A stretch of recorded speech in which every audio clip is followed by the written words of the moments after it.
Un saludo para la profesora Angélica Morales y todos los compañeros de la Cátedra de Derecho Civil Personas. En este trabajo, con nuestro equipo pretendemos dar una línea ejecutiva en el tiempo de la evolución del derecho en Colombia, así como del Código Civil. En nuestra realidad objetiva y construida hasta el momento de estudio, podemos deducir teórica y prácticamente que el derecho es aquel conjunto de normas que buscan regular la conducta humana mediante ordenamientos, permisiones y prohibiciones. En este mismo sentido, vemos como finalidad del derecho en introducir y mantener la justicia en las relaciones humanas. Por un lado, entre los fines del derecho podemos destacar la regulación de la convivencia social, por otro lado la seguridad jurídica y, de otra esquina, la justicia. En cuanto al Código Civil, hemos entendido ya que este es el tratado que plantea la comprensión de las disposiciones legales sustantivas que determinan especialmente los derechos de los particulares, el estado de las personas, de sus bienes, obligaciones, contratos y acciones civiles. Así las cosas, los invito a observar en este trabajo tal evolución.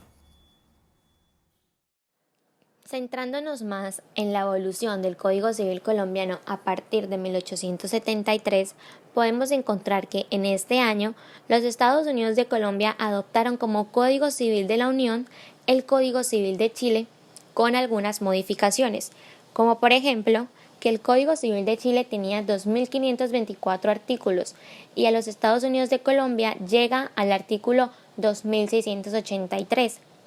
Además, encontramos que los estados de la Confederación Granadina, que eran Antioquia, Bolívar, Cauca, Boyacá, Cundinamarca, Magdalena, Panamá y Santander, luego de que los Estados Unidos de Colombia adoptaran este código, ellos lo adoptaron sucesivamente.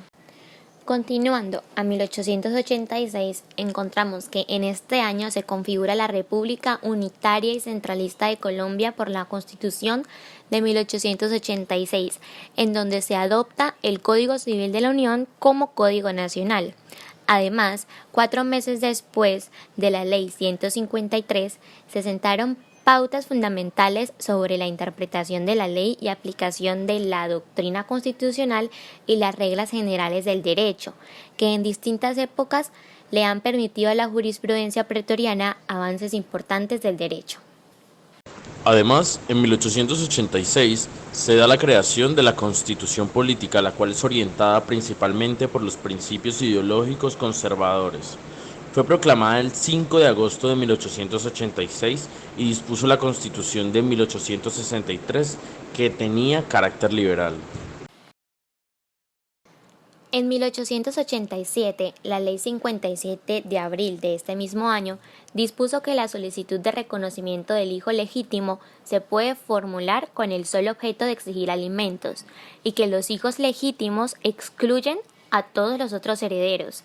Además, la Ley 153 de agosto de 1887 permitió la citación del supuesto padre para que declarara sobre la paternidad, igual que la declaración del raptor, pero en los dos casos exclusivamente con efecto en caso positivo, limitado al cobro de alimentos necesarios. En este mismo año se da la creación del Código Civil. En 1936 se da la creación del Código Penal gracias a la Ley 95 de 1936.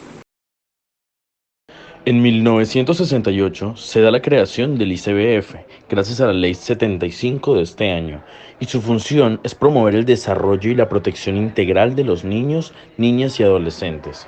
En 1970 se crea el Código Civil de Procedimiento Civil gracias al Decreto 1400. En 1971 se crea el Código de Comercio gracias al Decreto 410. También podemos encontrar que en 1971 se ve el abuso de derecho como fuentes de obligaciones en el nuevo código y se han encontrado varios tipos de abusos del derecho, como el abuso de la posición dominante al contratar, abuso del derecho en la ejecución del contrato, hay abuso de la primera cuando una entidad bancaria modifica unilateralmente las condiciones del contrato, etc. También se amplió el concepto de contrato como obligación según el Código Italiano 1942, que decía que contrato es un acuerdo de dos o más partes para constituir, regular o extinguir entre ellas una relación jurídica patrimonial. En 1991 se da la creación de la Constitución por el Estado actual de Derecho. En diciembre de 1990 se convocó a comicios para elegir los representantes a la Asamblea Nacional Constituyente, la cual promulgó la nueva Constitución el 4 de julio de 1991. En el año 2000 se expide el Código Penal colombiano, el cual deroga el Decreto 100 de 1984, anterior Código Penal. Determina así la entrada en vigencia del nuevo estatuto a partir del 24 de julio de 2001. En el año 2012 se crea el Código General del Proceso gracias a la Ley 1564. En 2019 se da la creación de la JEP, Jurisdicción Especial para la Paz, la cual fue creada para satisfacer los derechos de las víctimas a la justicia, ofrecerles la verdad y contribuir a su reparación, con el propósito de contribuir a una paz estable y duradera. En cuanto al matrimonio, dentro del Código Civil se han encontrado muchísimas modificaciones a lo largo del tiempo. Algunas de estas son: en 1888, la Ley 30 dispuso la nulidad ipso iure del matrimonio puramente civil por el matrimonio católico posterior, y la Ley 35 del mismo año preceptuó que todos los católicos, es decir, todos los bautizados, solo podrían contraer matrimonio de conformidad con las disposiciones del Concilio de Trento y que las causas de nulidad y separación de cuerpos serían del conocimiento exclusivo de la Curia Romana. En 1922, la Ley Octava introdujo la acción de separación de bienes por las mismas causales que autorizan el divorcio, es decir, por hechos imputables al marido y por la disipación y los juegos habituales. Asimismo, precisó que el haber dado a la mujer lugar a aquel divorcio no le hacía perder sus ganancias en la sociedad conyugal y habilitó a las mujeres para ser testigos en todos los actos de la vida civil. En 1924, la Ley 54 permitió el matrimonio civil de católicos que declararan formalmente haberse separado de la Iglesia y de las religiones católicas. En 1930, la Ley 67 restituyó la capacidad legal de la mujer casada por efecto del divorcio. En 1932, la Ley 28 declaró la capacidad civil plena de la mujer casada, le reconoció su derecho a administrar, usufructar y disponer de cualquier derecho inmobiliario o mobiliario de que sea titular, y eliminó la representación suya por el marido, como también el poder de éste para administrar y disponer de los bienes sociales. En 1936, la Ley 45 restableció la definición de hijo natural del Código Civil del Estado de Santander como aquel nacido de padres que al tiempo de la concepción no estaban casados entre sí, cuando han sido reconocido o declarado tal con arreglo a la ley, y con respecto a la madre por el solo hecho de nacimiento.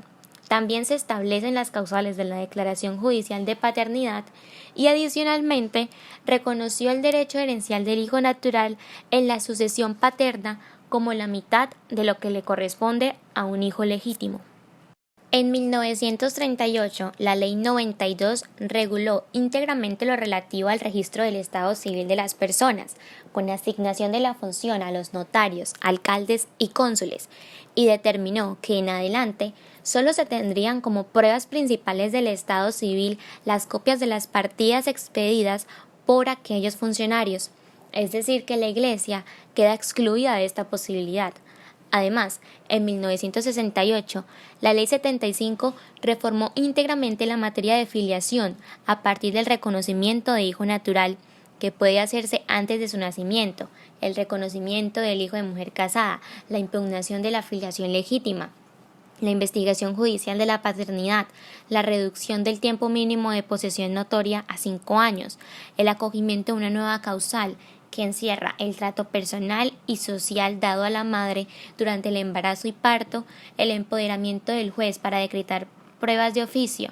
Además, se reconoció la capacidad de las mujeres para ser tutoras y curadoras en los mismos casos que los varones y para su habilidad de dar por matrimonio.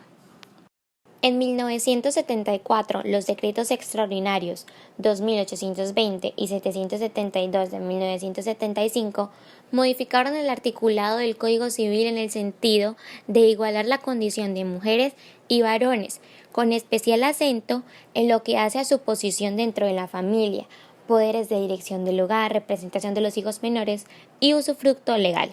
En 1976, la Ley Primera restableció el divorcio vincular del matrimonio civil, divorcio por enfermedad o anormalidad grave e incurable, física o psíquica de uno de los cónyuges, que ponga en peligro la salud moral o física del otro cónyuge. En 1982, la Ley 29 sustituyó la clasificación de hijos naturales por la de extramatrimoniales y otorgó igualdad de derechos herenciales a los hijos legítimos, extramatrimoniales y adoptivos, con lo cual se amplió el derecho de representación a toda la descendencia. En 1990, la Ley 54 definió lo que es la unión marital de hecho. En 1991 se dispone del significado de familia en la Constitución Política de Colombia, artículo 42. En 1992, la Ley 25, en desarrollo de aquellas prevenciones constitucionales, dispuso que el matrimonio civil se disuelve también por divorcio judicialmente decretado y que los efectos de todo matrimonio religioso cesarán por divorcio decretado de juez.